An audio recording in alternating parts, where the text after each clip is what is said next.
에, 저는 오늘 여러분과 함께 본 말씀 가지고 세상을 이긴 자들의 특징, 첫 번째 시간으로 예배에 대한 말씀을 함께 나누면서 은혜를 받기를 원합니다. 히브리서에 보면은 지난주에도 제가 말씀을 드렸는데 이제 계속해서 몇 번에 걸쳐서 히브리서를 보면서 세상을 이긴 사람들의 특징이 과연 다 있는데 그런 걸 짚어보면서 우리의 신앙을 한번 점검해 봤으면 좋겠다, 그런 생각이 듭니다. 그래서 히브리서 11장 38절에 보니까 이런 사람이 누구예요? 믿음의 사람, 11장에 쭉 나오는 사람들이죠. 이런 사람은 세상이 감당하지 못하느니라. 세상이 감당할 수 없는 사람. 오늘 여러분 히브리서 11장에 기록된 사람들 뿐만 아니라 우리 명성종교에 속해 있는 사랑하는 성도들도 다 세상이 감당할 수 없는 믿음의 사람들이 다 될 수 있기를 주의 이름으로 축원합니다. 이 세상이 감당할 수 없는 사람, 그 위에 이제 쭉 보면 지난주에도 제가 말씀을 드린 것처럼 많은 환난과 핍박과 어려움 가운데서도 굴하지 아니하고 믿음 하나 굳세게 부여잡고 살았던 사람들이죠. 세상이 감당하지 못하는 사람들은 과연 누구인가? 네, 오늘은 바로 예배의 승리자들을 세상이 감당하지 못한다, 그렇게 말을 하고 있습니다. 여러분, 예배는 아무나 드릴 수 있는 게 아닙니다. 오늘 여러분 하나님 앞에 나와서 예배를 드리고 계시잖아요. 이건 놀라운 특권으로 생각하셔야 됩니다. 하나님은 아무나 예배 드리는 걸 받지 않아요. 오늘 하나님의 자녀된 사람들만 하나님께 예배할 수 있습니다. 아무나 예배 드릴 수 있는 것도 아니고 아무나 나와서 이 자리에 계시는 게 아닙니다.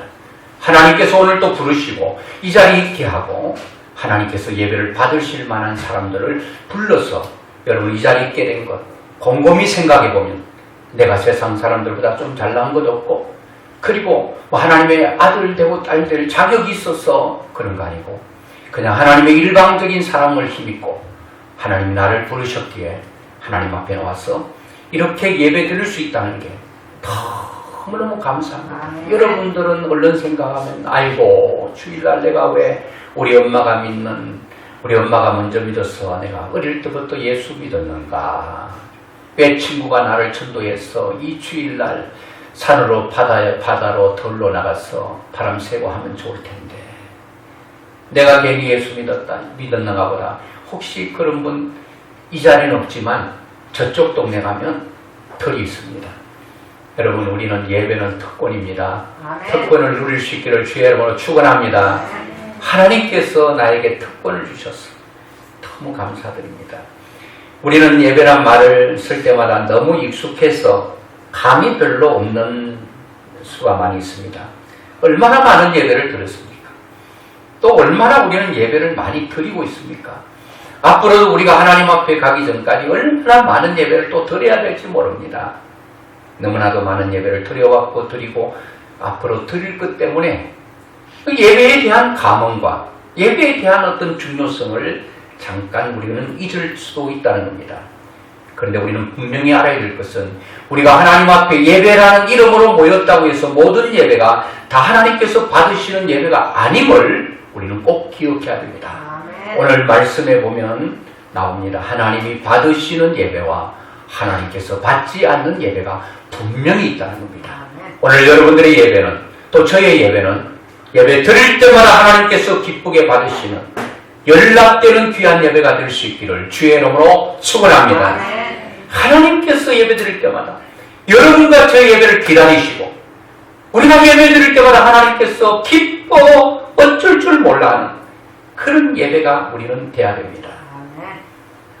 오늘은 여러분 제가 예배에 대한 말씀을 나누면서 우리가 오늘 이렇게 모여서 공동체로 모이는 이 보이는 예배보다도 보이지 않는 예배에 대해서 좀 강조점을 두려고 합니다.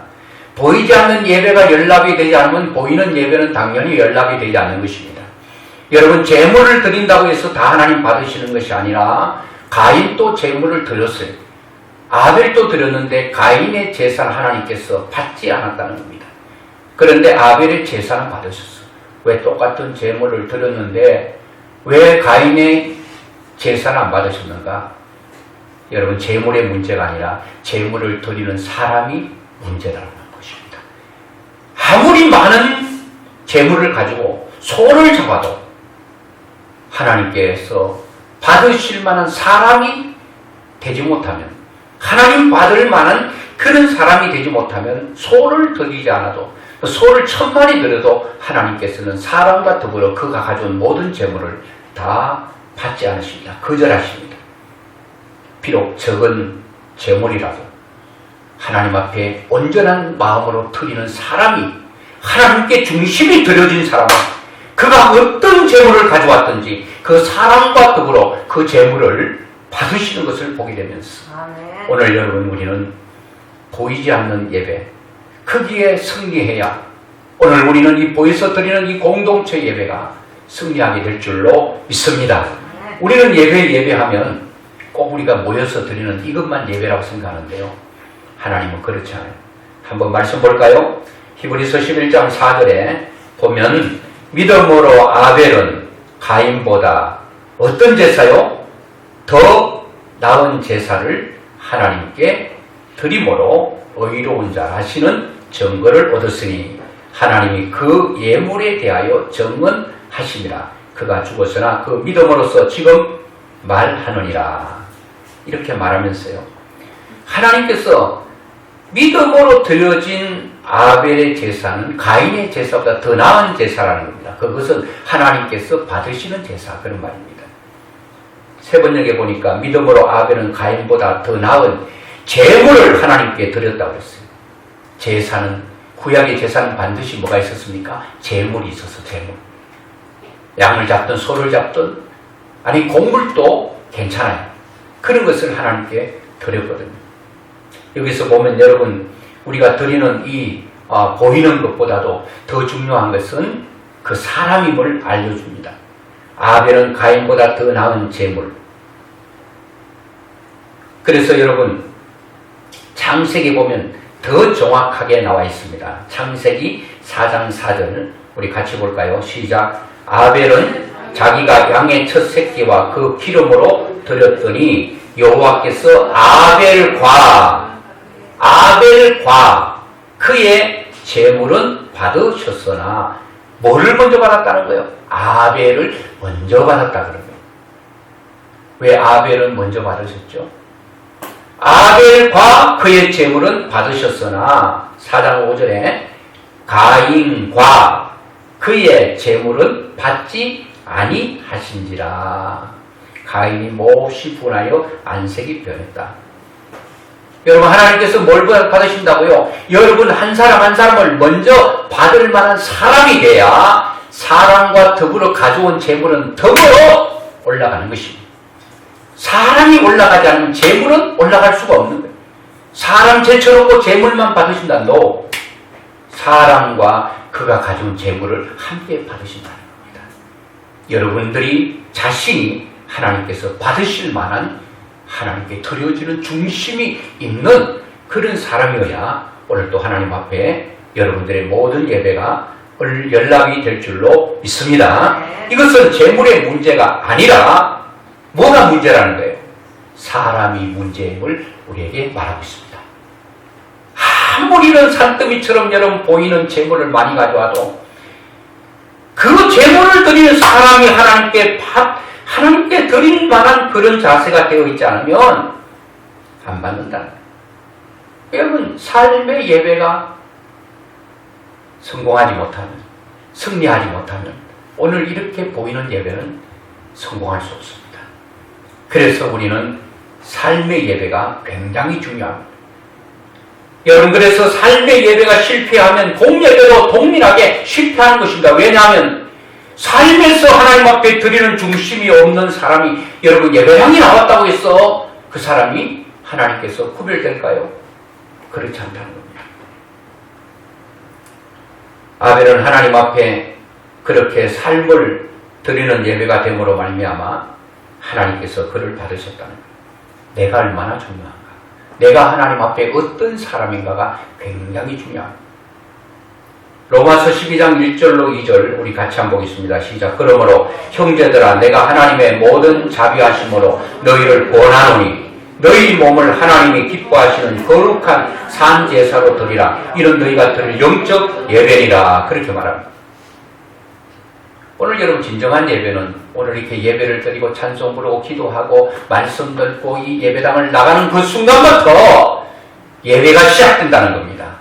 그것이 더 중요하다고 하나님 말하고 있습니다. 내가 하나님의 모든 자비하심으로 너희를 권하노니 너희 몸을 우리 몸이 뭐가 된다는 거예요? 제물이 된다. 그런 거예요. 어디서 제물돼요? 삶의 현장에서 제물이 돼야 된다는 겁니다. 삶의 현장에서 내가 오늘 이 자리에 나와서 하나님을 찬송하고 하나님께 예배하고 말씀이 선포되고 이런 예배의 형식이 있는 것처럼 오늘 우리가 예배당에서 나가는 그 순간 바깥에서도 나에게 찬양이 있어야 되고 감사가 있어야 되고 그리고 하나님의 말씀이 내 삶의 현장에 주어질 때에 그리고 여기서는 말씀대로 살겠다는 다짐이 있어진 것처럼 그 다짐이 삶의 현장에서 그대로 여러분 나타나야 됩니다. 그대로 실제화가 돼야 됩니다. 우리는 잘못 생각하면 오늘 예배 잘 드렸네. 그냥 예배 드렸다. 이제부터 자유한다. 그런 게 아니에요. 그랬다면 여러분 아벨의 제물을 받으셨을까요? 아벨은 하나님 앞에 제물 갖다는 우리로 말하면 지금 이 순간 이걸 받으시지 않았을 거예요. 그의 삶에 하나님 앞에 온전히 드릴 만한 온전한 사람이 된 아벨의 제사를 하나님께서 받으셨다라고 하는 것입니다. 하나님은 우리의 삶의 예배를 받으시는 것을 보게 됩니다. 여러분 성경에 아벨뿐만 아니라 몇 사람을 더 들어보면요 다 특징이 있어요. 아벨에 이어서 에녹에 대한 부분도 요즘 말하면 코드가 같아. 아벨과 에녹이 같아. 뭐가 같은가 하면 11장 5절 우리 같이 한번 보겠습니다. 시작. 믿음으로 에녹은 죽음을 보지 않고 옮겨졌으니 하나님이 그를 옮기심으로 다시 보이지 아니하였느니라. 그는 옮겨지기 전에 뭐 했다고요? 하나님을 기쁘시게 하는 자라 하는 증거를 받았느니라. 아멘. 에녹은 300년 동안 하나님과 동행하다가 죽음을 보지 않고 그냥 하늘로 들려 올라갔어요. 부럽잖아요. 여러분도 예수 믿다가 그 지긋지긋한 죽음 보지 않고 그냥 살아있는 채로 호련히 하나님 앞에 올라간다면 얼마나 축복이겠어요. 저도 그렇게 올라가고 싶어요. 그런데 하나님 그렇게 부른 역사가 별로 없어요. 대표적으로 에녹은 그렇게 불러갔는데 엘리야를 불러갔는데 이 땅에 있는 사람들 다 이렇게 한 명 한 명 불러가면 여러분 참 좋을 텐데 그렇게 안 돼요. 다 죄지은 인간들은 그 죄의 대가인 그 죽음의 고통을 다 통과해야 되는 에녹은 죽음도 보지 않고 그냥 하나님께서 호련히 그냥 데려가 보니까 얼마나 감사해요. 그런데 성경이 잘 보면 이렇게 말합니다. 그가 옮겨지기 전에 하나님께 부름받기 전에 뭐 했다고요? 하나님을 기쁘시게 하는 자래요. 여러분 어떠세요? 이거는 예배 드릴 때만 찬양할 때 아하 기쁘다. 너가 기도할 때만 기쁘다. 그게 아니라 에녹은 하루 24시간 일주일 70몇 시간 아니죠. 일주일 얼마 동안 365일 300년 동안 하나님을 기쁘시게 한 사람이에요. 이런 사람의 삶의 예배는 당연히 올라가죠. 창세기는 더 정확하게 말합니다. 어떻게 살았는지. 창세기 5장 22절에 무두셀라를 낳은 후 300년을 하나님과 동행하며 자녀를 낳았으며 그는 365세를 살았더라. 에녹이 하나님과 동행하더니 하나님이 그를 데려가심으로 세상에 있지 아니하였더라. 하나님과 뭐하는 삶이었다고요? 동행했대요. 에녹은 하나님과 함께 사는 것이 너무 큰 즐거운 기쁨이었어요. 에녹이 무엇을 하든지 24시간 하나님과 함께 동행했대요. 이런 삶의 예배가 있는 사람에게 하나님께서 그를 받으십니다. 여러분 일주일 동안 어떻게 사시다 오셨어요? 하나님과 얼마나 동행하시다 오셨어요? 얼마나 하나님을 기쁘시게 하다 오셨냐고. 여세 동안 우리는 하나님을 마음껏 기쁘시게 해드리고 하나님 마음을 즐겁게 해드리고 야, 그 하나님 주시는 엄청난 기쁨을 만끽하다가 주일날은 와서 하나님 앞에 성전호를 보고 하는 날이에요. 성전가를 하나님께 불러드린 것, 기뻐하며 찬양 드렸잖아요. 기뻐하며 즐겁게 하나님을 찬송하는 하나님, 일주일 동안도 하나님께서 세상에서 나를 있게 하신 거기서 승리했습니다. 하나님과 동행하다가 그 동행의 큰 기쁨과 즐거움을 끌어안고 하나님 앞에 보고하러 주일날 나왔습니다. 기뻐하며 찬양하면서 하나님 앞에 보고하는 거예요. 어떤 사람은 6일 동안 사탄에게 쥐어박히고 세상에 쥐어박히고 눈물 줄줄 흘리면서 또 하나님 일주일 동안 전쟁에서 패하고 상처난 상처 두성이 안고 주님 앞에 왔습니다. 그것도 나쁠 건 없죠. 하나님께 보고하는 것. 그런데 여러분, 우리의 보고는 성전보가 돼야 될 줄로 믿습니다. 어떻게 300년 동안 동행했는가? 이야, 여러분 동행할 수 있어요. 저는요, 이 말씀 알기 전에는 야, 대단하다 억소리가 났어요. 그런데요, 이 사실을 알고부터는 제가 이야, 우리는 1000년 또 하나님과 동행할 수 있겠구나. 야고보서 5장 13절 같이 한번 보겠습니다. 시작. 너희 중에 고난 당하는 자가 있느냐? 그는 기도할 것이요 즐거워하는 자가 있느냐? 그는 찬송할지니라. 아멘. 여러분, 하나님과 동행하는 사람은요, 우리가 살다 보면 딱 크게 보면 두 부류입니다. 오늘 여러분 아침에 일어날 때 기분 좋게 눈 뜨셨나요? 아니면 아픈 가운데서 아이고 허리야 다리야 두드리면서 그냥 아야야야 하면서 일어나셨나요? 아니면 지금 여러분의 기분 상태는 어떤가요? 여러분 크게 나누면 기쁨, 즐거움, 아니면 고난과 아픔이 클 수가 있어요. 고난이 클 수가 있어요. 그 크기가 작을 수가 있어요. 기쁨도 엄청난 큰 기쁨일 수 있고 즐거움도 조그마한 즐거움일 수 있어요. 그러나 크게 나오면 즐거움과 고난입니다. 인생이 24시간 동안 이렇게 교차하면서 하루가 지나갑니다. 그것이 일주일이 갑니다. 한 달이 갑니다. 이것이 모여지면 일생이 되는데요. 여러분, 에녹은 어떻게 살았다고요? 하나님과 동행했대요. 어떻게 동행했죠? 고난이 있을 때는 그는 뭐해라? 기도해라. 고난이 있으면 하나님께 기도로 동행하는 거예요. 아이고 하나님 마음이 아파요. 기도하면 동행하죠. 고난만 있나요? 기쁘고 즐거운 일이 있으면 하나님 감사합니다. 하나님을 송축하고 하나님께 기쁨을 드리고, 고난이 있으면 기도하고, 기쁘면 감사 찬양하고, 이렇게 좀 하다 보니까 하루가 감사 아니면 기도로 계속 이렇게 살아갔네요. 일주일을 살았네요. 이게 승리자가 아니겠습니까? 이게 삶의 승리자가 될 줄로 믿습니다. 여러분, 한 사람을 더 든다면 노아입니다. 이 사람들의 특징은 다 삶의 예배에서 승리한 자입니다. 그렇기 때문에 그들은 어디에서 예배를 드리든 하나님은 다 받으신다는 겁니다. 사람이 예배자가 되고 하나님 받으실 만한 사람이 되기 때문에. 자, 11장 7절 같이 한번 보겠습니다. 시작. 믿음으로 노아는 아직 보이지 않는 일에 경고하심을 받아 경외함으로 방주를 준비하여 그 집을 구원하였으니 이로 말미암아 세상을 정죄하고 믿음을 따르는 의의 상속자가 되었느니라. 아멘. 야, 노아는요, 삶에서 하나님께 드려지는 사람이었어요. 삶에 실패하면 안 됩니다. 삶에 실패하면, 여러분, 우리가 이렇게 모여서 예배하는 게 실패할 수밖에 없어요. 창세기는 또 정확하게 말하고 있죠. 같이 보겠습니다. 창세기 6장 14절. 너는 코페르 나무로 너를 위하여 방주를 만들 때 그 안에 칸들을 막고 역청을 그 안팎에 칠하라. 자, 너는 코페르 나무로 너를 위하여 방주를 만들 때, 이렇게 말합니다. 그러면 노아는 뭐라고 말해야 될까요? 다 만들었다, 이렇게 나와야 되겠죠. 6장 22절에 보겠습니다. 노아가 그와 같이 하여, 뭘 같이 했다는 거예요? 하나님께서 코페르 나무로 너를 위하여 방주를 만들라라고 하신 그 말씀에 그와 같이 하여 하나님이 자기에게 명하신 대로 다 준행하였더라. 이야, 노아는요, 하나님의 뜻에 의해 살고 죽는 사람, 하나님의 말씀에 죽고 사는 사람, 이 정도 되면 가슴 뜨겁지 않나요?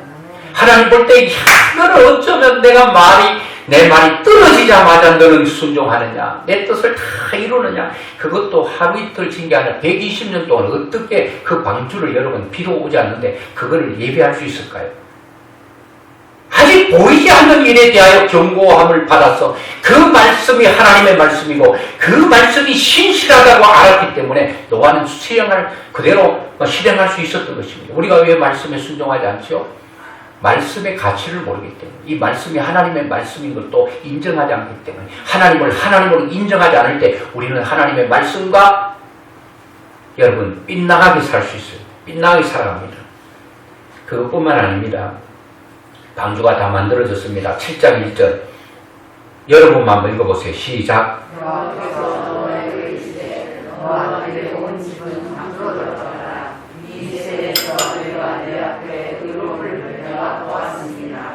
식사 조금밖에 안 하셨는데 박력 있게 딱 해야 돼요. 7장 5절 얼마나 기뻐요. 이는 기쁜 거는 막 환호성을 부르면서 강하게 해야 돼요. 7장 5절에 보니까 노아가 여호와께서 자기에게 명하신 대로 다 준행하였더라. 내 온 집은 방주로 들어가라고 하신 이 말씀, 모든 짐승은 다 치고나라고 하는 이 말씀을 노아는 자기에게 하나님께서 말씀한 대로 다 준행했대요. 하나도 빠짐없이 다 준행했대요. 여러분 한번 입장을 바꿔놓고 한번 생각해 보세요. 여러분 자녀가 여러분에게 신범을 시켰다든가 요구한 게 있다 그러면 입에서 말이 떨어지자마자 그냥 달려가고 그냥 그 말에 순종하면 그렇게 안 해도 이쁜데 그렇게 하면 미쳐 죽지. 그렇지 않겠어요? 하나님도 여러분 볼 때에 하나님께서 말씀을 다 하셨잖아요. 그 말씀을 지키려고 삶의 현장에서 몸부림치고 하나님 뜻대로 살려고 하나님 말씀을 하나님을 기쁘시게 하기 위해 산다면 하나님께서 얼마나 좋아하시겠어요. 그런 사람에게는 떡을 하나 숨겨서라도 더 주잖아요. 엄마가 그죠? 자식 10명이라면 말 잘 듣는 애에게 떡 모락모락 김나는 거 그런 거를 딱 어디에 숨겨놨다가 다 안 볼 때 불러가지고 떡 하나 더 준다는 거예요. 하나님은 떡만 하나 더 주시겠어요. 너가 원하는 모든 걸 다 주겠다. 아멘. 여러분 하나님 그러신 분이에요. 그런데 여러분 사람들이 예배를 드리다 보니까요 무디어졌어요. 그게 여러분 완전히 매너리즘에 권태기에 온 거예요. 예배에 너무 많이 드리니까 막 실증난다. 여러분 이스라엘 백성들도 그랬다니까요. 이사야 1장 11절부터 쭉 한번 제가 읽어볼 테니까 여러분 한번 눈으로 한번 따라와 보시기 바랍니다. 여호와께서 말씀하시되 너희의 무수한 재물이 내게 무엇이 유익하뇨? 나는 수양의 번제와 살찐 짐승의 기름에 배불렀고 나는 수송아지나 어린 양이나 수염소의 피를 기뻐하지 아니하노라. 하나님께서 양과 염소, 소 이거를 잡아서 피의 제사를 드는데 하나님께서 그 피를 기뻐하지 않는다는 겁니다. 왜 그럴까요? 그들은 하나님 앞에 형식적인 예배를 드리고 있는 거예요. 그냥 재물만 있으면 될 줄 아는 너! 재물이 아니라 사람이 하나님 앞에 드려지는 사람이 돼야 되는데 너희가 내 앞에 보이러 오니 이것을 누가 너에게 요구하였느냐? 내 마당만 밟을 뿐이니라. 헛된 재물을 다시 가져오지 말라. 헛된 재물이라. 형식적인 예배, 신물난다. 분향은 내가 가정이 여기는 바요. 월삭과 안식일과 대회로 모이는 것도 그러하니 성회와 아울러 악을 행하는 것을 내가 견디지 못하겠노라. 내 마음이 너희의 월삭과 정한 절기를 싫어하나니 그것이 내게 무거운 짐이라. 내가 지기에 곤비하였느니라. 제사가 짐이래. 하나님 앞에 짐이 된대. 야야야 그런 것 좀 하지 마라. 내가 그냥 신물난다. 15절에 보니까 너희가 손을 펼 때에 내가 내 눈을 너희에게 가리고 너희가 많이 기도할지라도 내가 듣지 아니하리니 이는 너희의 손에 피 가득하며 너희는 스스로 씻으며 스스로 깨끗하게 하여 내 목전에서 너희 악한 행실을 버리며 행악을 그치고 선행을 배우며 정의를 고하며 학대받는 자를 도와주며 고아를 위하여 신원하며 하며 과부를 위하여 변호하라 하셨느니라. 야, 너 형식 다 때려치우고 다 집어치우고 그것보다 더 중요한 것은 너의 삶의 현장에 너 손 좀 깨끗하게 해라. 그리고 악한 행실을 좀 버려라. 삶은 엉망입니다. 입에서 나오는 것은 저주가 끊임없이 나오고 얼마나 독한 말을 쏟아놓고 행악을 하는지 선을 배우고 옳고 그름을 구하고 학대받는 자 좀 도와주고 고아와 과부를 좀 돌봐라. 그런 게 없다. 그런 얘기죠. 너희들의 진심은 없고 형식만 남아있는 이런 예배에 대해서 하나님께서는 아주 그냥 가슴 아파합니다. 표준 세번역에 보니까 주님께서 말씀하십니다. 무엇하러 나에게 이 많은 재물을 바치느냐. 말랐고 이런 재물 가져왔나. 그런 얘기죠. 그 13절 다시는 헛된 재물 가지고 오지 말아라. 다 쓸모없는 것들이다. 그렇게 말하고 너희가 팔을 벌리고 기도한다 할지라도 나는 그들도 보지도 않겠다. 야, 너희 그런 중심을 가지고 어떻게 그런 낯장을 들고 나에게 오느냐. 그러면서 주님께서 너 재물 가져오기 전에 너희는 씻어라. 스스로 정결하게 하여라. 내가 보는 앞에서 너희의 악한 행실을 버리라. 내가 보는 앞에서 나 다 보고 있다. 너 하나하나 악행을 버릴 때 나 다 보고 있다. 그리고 너 하나하나 더러운 걸 씻는 거 보고 있다. 악을 그치는 거 보고 있다. 다 그치고 씻고 버리고 나에게 오면 너희 재물 뭐 소 안 잡아도 괜찮아. 양이나 염소나 비둘기 잡아도 괜찮아. 뭐 황소 잡으면 될 줄 아냐? 아니다.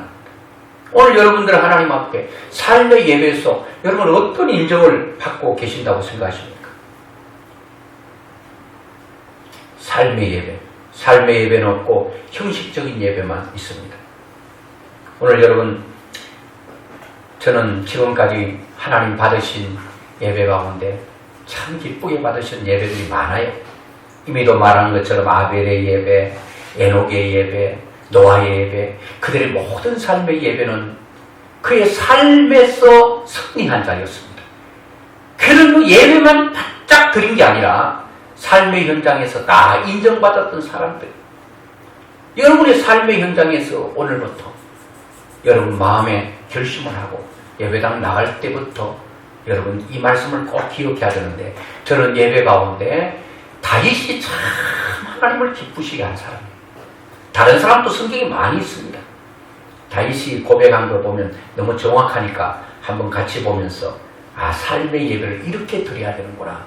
그거를 조목조목 구체적으로 잘 하나님께서 말씀하셨어요. 자, 시편 15편인데요. 15편은 1절부터 5절까지 있는데 그거 다 한번 읽어보겠습니다. 다윗이 이렇게 하나님께 기도합니다. 1절에 여호와여, 주의 장막에 머무를 자 누구 오며 주의 성산에 사는 자 누구 오리까? 다윗이 묻습니다. 다윗은 예배자예요. 늘 하나님을 어떻게 하면 기쁘게 할까? 어떤 환난과 어려움이 있어도 하나님 한 분만 주목했던 사람. 얼마나 하나님께서 다윗을 기쁘게 받으셨는지 몰라요. 그러면서 다윗은 묻습니다. 하나님, 하나님의 거룩한 장막에 머물 자가 누굽니까? 오늘 이 자리에 예배 드릴 자가 누굽니까? 묻는 거예요. 오늘 여러분들이 하나님께 물어보십시오. 하나님, 이곳에서 예배할 자가 누굽니까? 그리고 주의 성산에 사는 자가 누구 오니까? 누가 예배당에서 예배 드릴 수 있습니까? 이런 질문이죠. 그리고 예배자는 어떻게 살아야 합니까? 라고 하는 질문 또한 거기에 포함되어 있습니다. 예배자는 하나님께 연락되는 예배를 드리고, 그리고 삶의 현장에서 어떻게 살아야 됩니까? 라고 하나님께 다윗이 질문을 드렸는데 하나님께서 2절부터 5절까지 답을 딱 주십니다. 이게 여러분의 삶의 예배여야 된다는 겁니다. 자, 2절 딱 보고 잠깐 설명하고 한번 넘어가 보겠습니다. 자, 2절, 15장 2절 같이 보겠습니다. 시작. 정직하게 행하며 공의를 실천하며 그의 마음의 진실을 말하며. 아멘.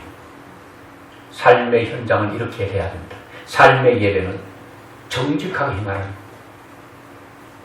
여러분 삶의 현장이 정직한가요? 거짓은 전혀 없나요? 하나님은 정직하게 삶의 현장에 정직을 말씀합니다. 옳은 일을 실천하는 겁니다. 진실만을 말해라는 겁니다.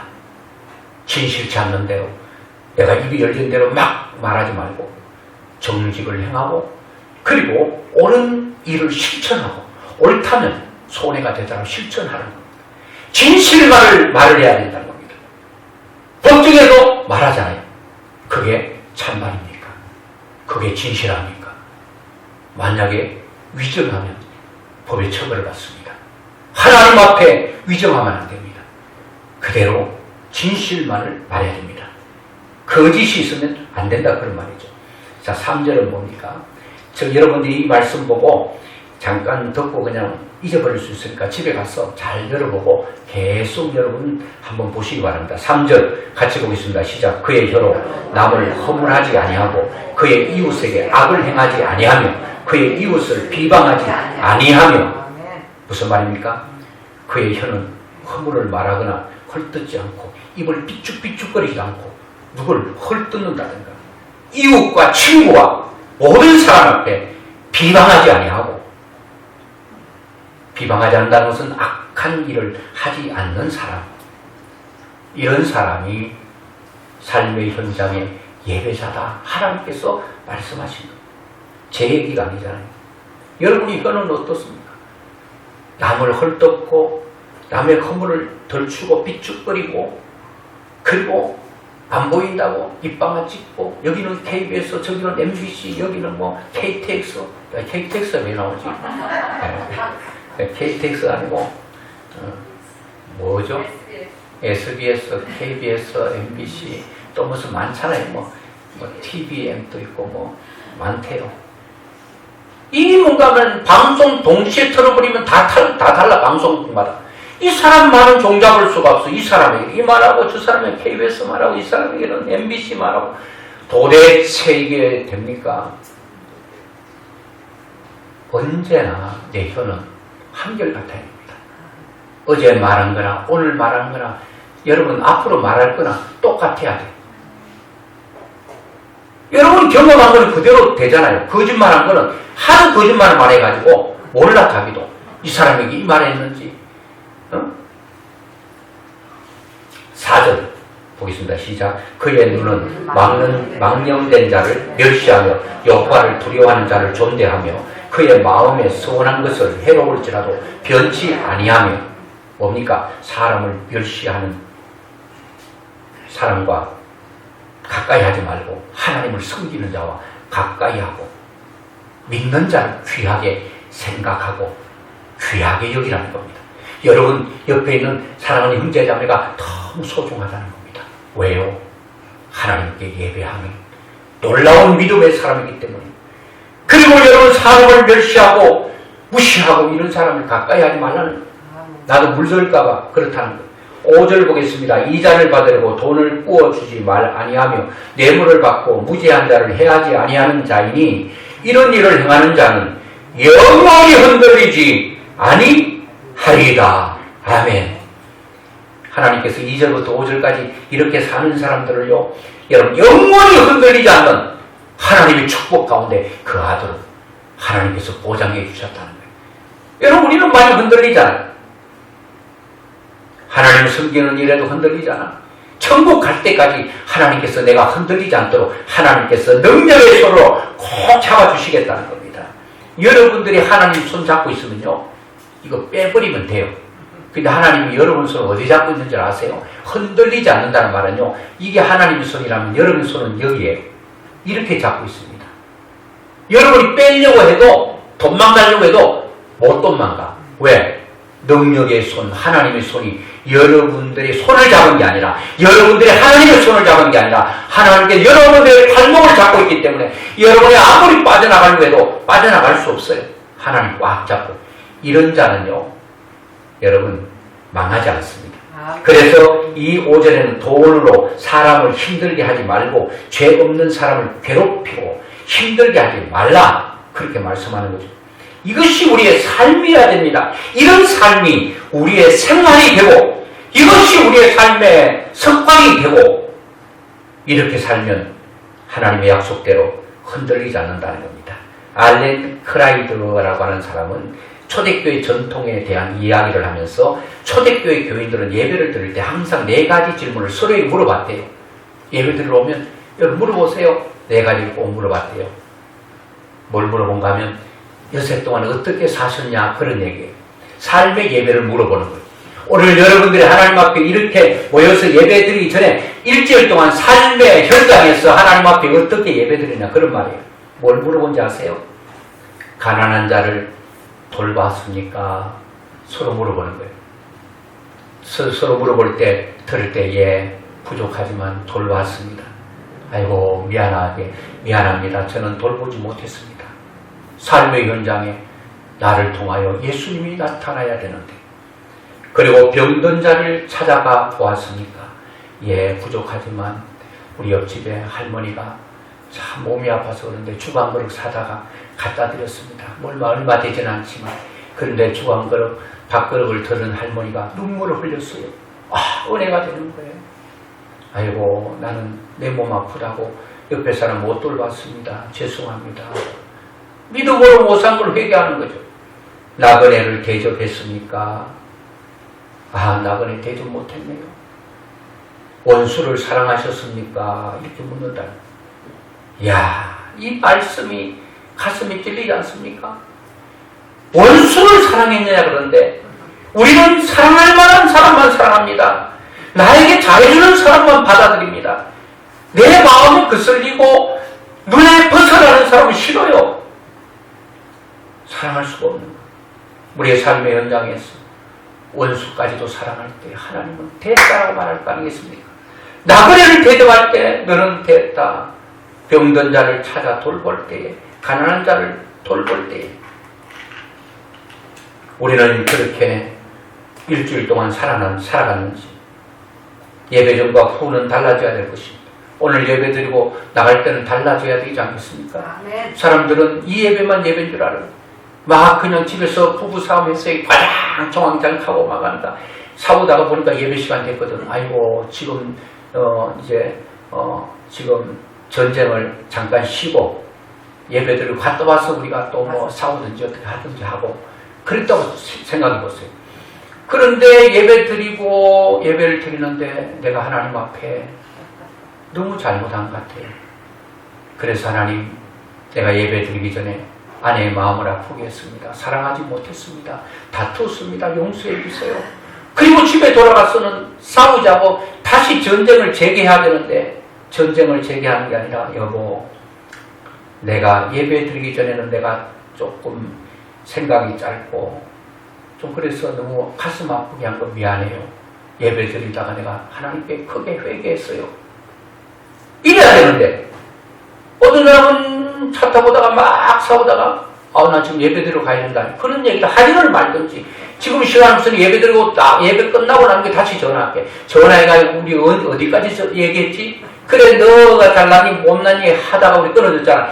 그러면서 또다시 불을 붙여가지고 이게 여러분 이게 하나님께서 우리의 삶에 이런 예배는 안 받는다.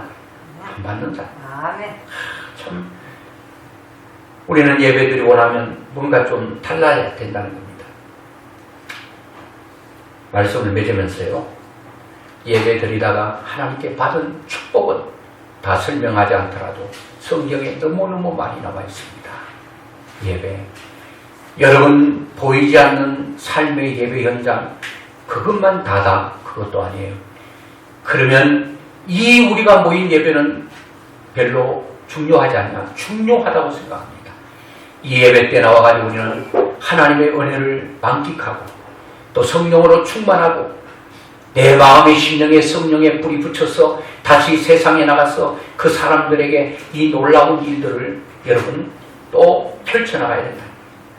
삶의 예배가 없으면 사람들이 전도 안 된다고 합니다. 예배향에서만 예배 드리는 모습이고 세상에서 가족들에게 예배 드리는 삶의 그런 내용이 없으니까 사람이 교회 오려고 하지 않습니다. 아이고 저 사람 찬송은 모를 줄 알아도 기도는 할 줄 알지 무슨 저 사람이 예수 믿는 사람인가 한다면 나를 통해서는 절대 전도되지 않을 것입니다. 삶에서 하나님이 나타날 때 나는 하나님에 대해서 모른다. 교회에 대해서 모른다. 당신이 교회 다니고부터 당신의 변화를 보니까 그 교회는 뭔가 있는 것 같다. 하나님이 뭔가 살아계시는 것 같다. 그러면서 사람들이 돌아온다는 거예요.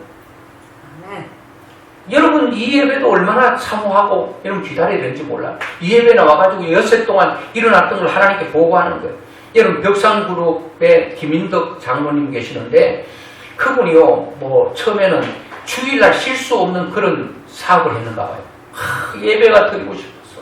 하나님 앞에 간절히 기도했대요. 하나님 주일날 사업문 딱 닫고 예배 드릴 수 있는 그런 일 좀 주세요 했더니 현대 스레트라고 하는 그 회사를 주셨대요. 뭐 현대인지 뭐 잘 모르겠는데 하여튼 그런 스레트 하는 일을 할 수 있는 일을 줬대요. 그때 여러분 오래된 얘기긴 한데 그때 여러분 새벽종이 울렸네. 새아침이 밝았네. 초가집 딱 걷어내고 스레트로 바꾸실 때 있거든요. 이야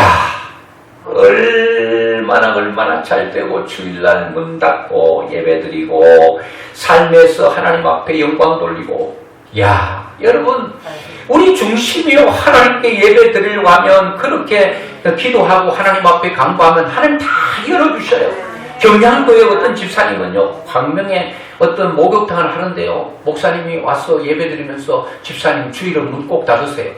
아 주일날 문 닫아보면 사람들이 목욕탕은 다 주일날 와서 때 뺏기고 광내는데 완전히 망하는 거 아니겠어요?